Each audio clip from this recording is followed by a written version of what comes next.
Okay students, now हम exercise के कुछ क्वेश्चंस को डिस्कस कर लेते हैं। देख लेते हैं कि वो किस तरह से आपको सॉल्व करना है दिए गए क्वेश्चंस को। अब जैसे आपके पास इक्वेशन है क्वेश्चन नंबर 14 में 3x² plus 9xy plus 5y² और इस तरह से dy के साथ पड़ा हुआ है। बल्कि ये क्वेश्चन तो आपका प्रीवियस का है, होमोजीनियस है। इसमें हम यहाँ से सॉल्व करेंगे 15 से। ठीक है, 15 में अब वो वाली फॉर्म है जो अभी अभी मैंने आप लोगों के साथ डिस्कस की थी, जिसमें हम 2 केसेस को देखेंगे कि वो कौन से वाला केस है और फिर उसको होमोजीनियस में कन्वर्ट करके उसको सॉल्व कर लेंगे। ठीक है, अब ये क्वेश्चन नंबर 15 में आप नोटिस करो ये कौन सा केस है। यहाँ पे x का कोफिशिएंट 1 है, इट मीन्स a1 इज़ 1, और नीचे x का कोफिशिएंट भी 1 है और a2 भी 1 हो गया। सो 1/1 यहाँ से रेशो मिल रही है। और यहाँ y का कोफिशिएंट जो है वो 3 है और ये जो y का कोफिशिएंट है वो -1 है। सो 3/-1 विच इज़ -3, तो रेशो इक्वल नहीं है। It means this is first case.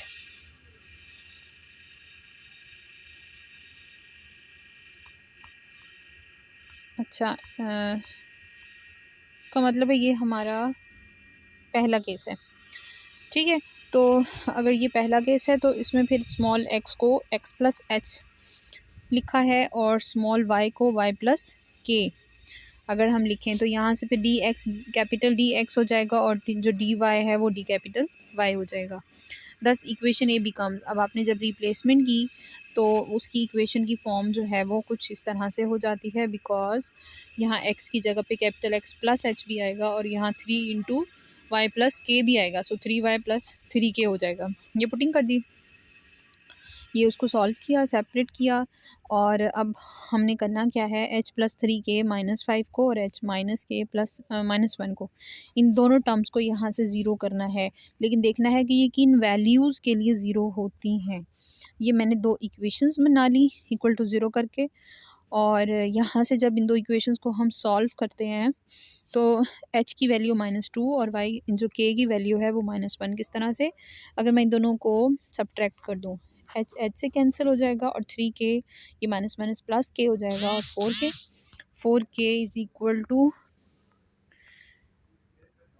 4k equals 4k यहाँ से -5 है और यहाँ से +1 है, तो -5 + 1 + 4, सो 4k इज़ इक्वल टू -4 और k इज़ इक्वल टू -1। अब जब k -1 है तो आप यहाँ पुट करके इस इक्वेशन में k की वैल्यू -1 पुट करके h फाइंड कर सकते हैं, जो कि -2 आएगा आपके पास। ठीक है, अब k और h की वैल्यू आपके पास -2 और -1 आ गई हैं।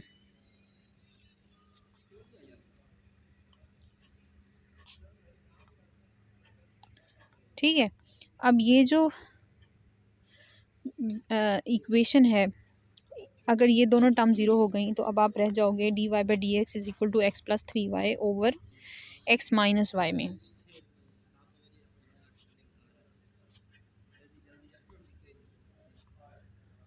ठीक है, ये हम बाद में देखते हैं, अंदर से जो भी स्टेप किया हुआ है हम यहाँ पहुँच जाते हैं। dy/dx is equal to x + 3y over x - y। अब ये होमोजीनियस हो गई है। अब इस होमोजीनियस को पुराने मेथड से सॉल्व करेंगे। y is equal to v x let किया और dy/dx v + x dv/dx ये पुटिंग की। सो x + 3vx over x - vx, इनको सेपरेट आउट किस तरह से करें हम कि x कॉमन लेकर ऊपर नीचे हमने कैंसिल कर दिया है और यहाँ रह जाएगा 1 + 3v ओवर 1 - v। ठीक, अब इस v को भी इसके पास ले आए हैं, सब्ट्रैक्ट कर दिया, यहाँ से एलसीएम लेकर इसका प्रोडक्ट लिया, इन दोनों को आपस में सॉल्व किया, तो आपके पास आ जाएगा v² + 2v + 1 over 1 - v is equal to x dv/dx। अब इसको सेपरेट करना है कि जो v की जितनी भी टर्म्स हैं वो dv के साथ लिखी जाएं और जो x की टर्म्स हैं वो x के साथ लिखी जाए, dx के साथ लिखी जाए। ठीक है, अब dv यहाँ ऊपर पड़ा है तो ये जो टर्म है ये इसके पास आएगी और ऊपर उलट हो जाएगी, 1 - v ओवर v² + 2v + 1। इसी तरह से ये जो x आएगा और ये जो dx है ये इस तरफ आ जाएगा। नाउ इसकी इंटीग्रेशन करनी है हमें बोथ साइड पे।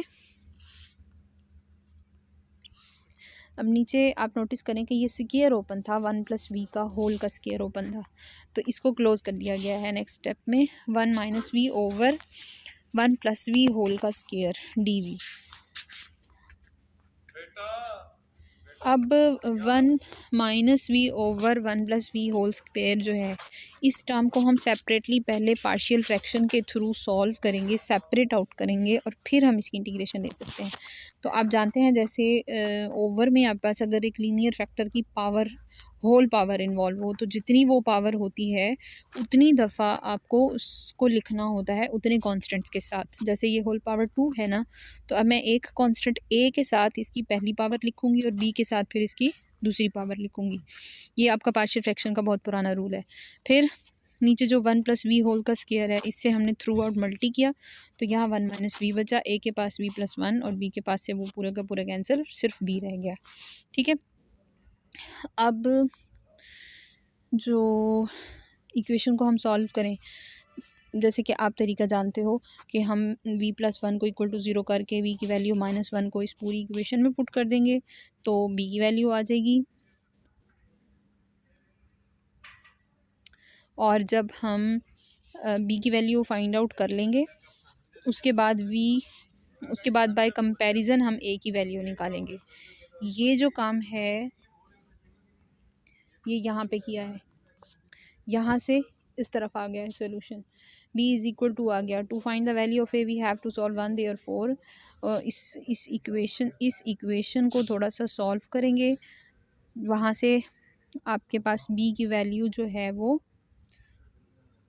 2 पुट करके a की वैल्यू 1 आएगी। किस तरह, अगर मैं कंपैरिजन करती हूँ v की पावर 1 का बोथ साइड्स पे, यहाँ पे v का कोफिशिएंट क्या है -1 और इस तरफ v का कोफिशिएंट कौन है a, तो कोफिशिएंट के इक्वल होगा। इक्वेशन में दोनों साइड्स पे जो वेरिएबल्स के कोफिशिएंट्स होते हैं वो इक्वल होते हैं, तो a = -1। ये आप डायरेक्ट भी कह सकते हो।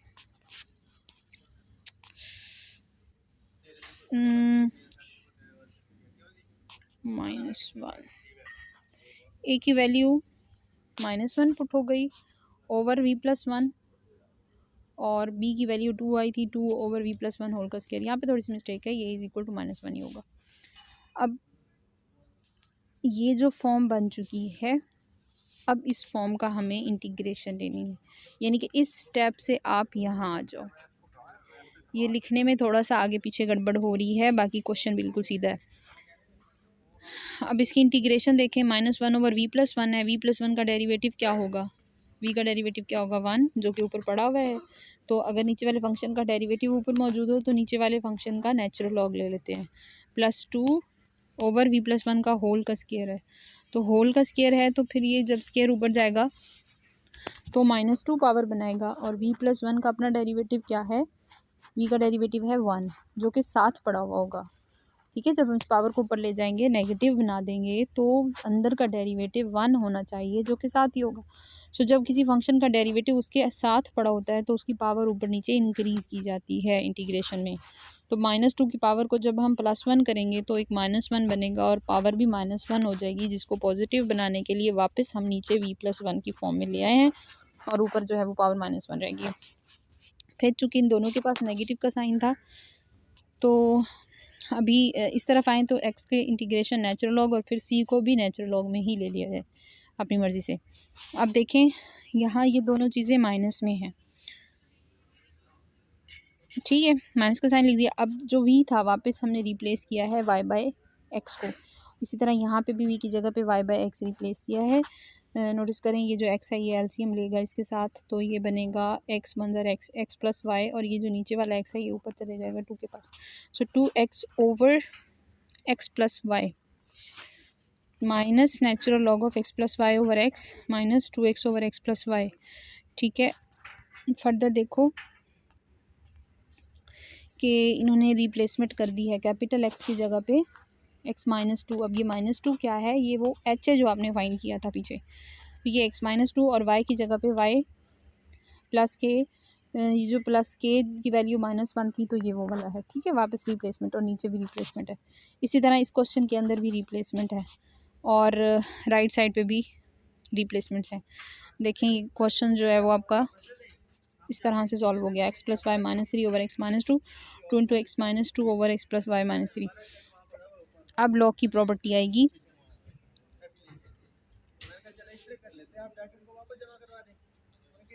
ये नेचुरल लॉग वाली दो टर्म्स को एक तरफ खुद से इकट्ठा किया,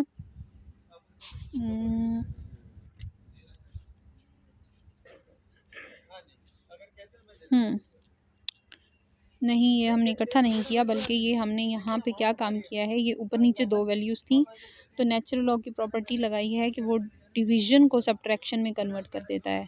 तो x+y-3 का नेचुरल लॉग लिखा, फिर डिवीज़न की वजह से माइनस का साइन आएगा और इस माइनस की वजह से वो प्लस बन गया है, ठीक है।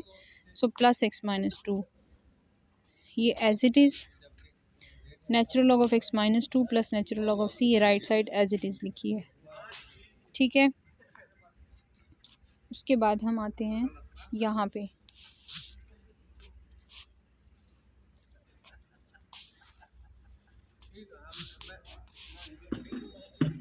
कुछ कैंसिल आउट हुआ, जी हाँ।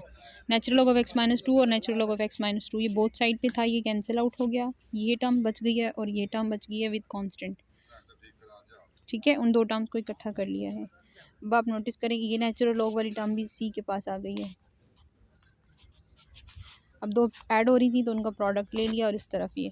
So this is the required solution. Now you can observe कि यहाँ पे सिंपल कैलकुलेशंस भी बहुत सारी हैं, तो जब आप क्वेश्चन सॉल्व कर रहे होंगे तो ये उस वक्त ये चीज़ें खुद ब खुद आप कर लोगे, ठीक है। थोड़ी सी प्रैक्टिस रिक्वायर होगी और इस किस्म की जमा तफरीक जो है वो मैथ्स में बहुत फ्रीक्वेंटली यूज़ होती है।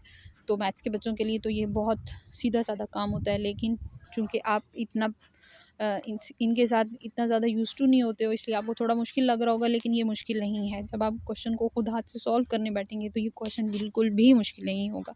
So try these questions and after that discuss with me. जो सेकंड केस है उसका क्वेश्चन फिर आपने खुद देखना है और फिर मुझे बताना है।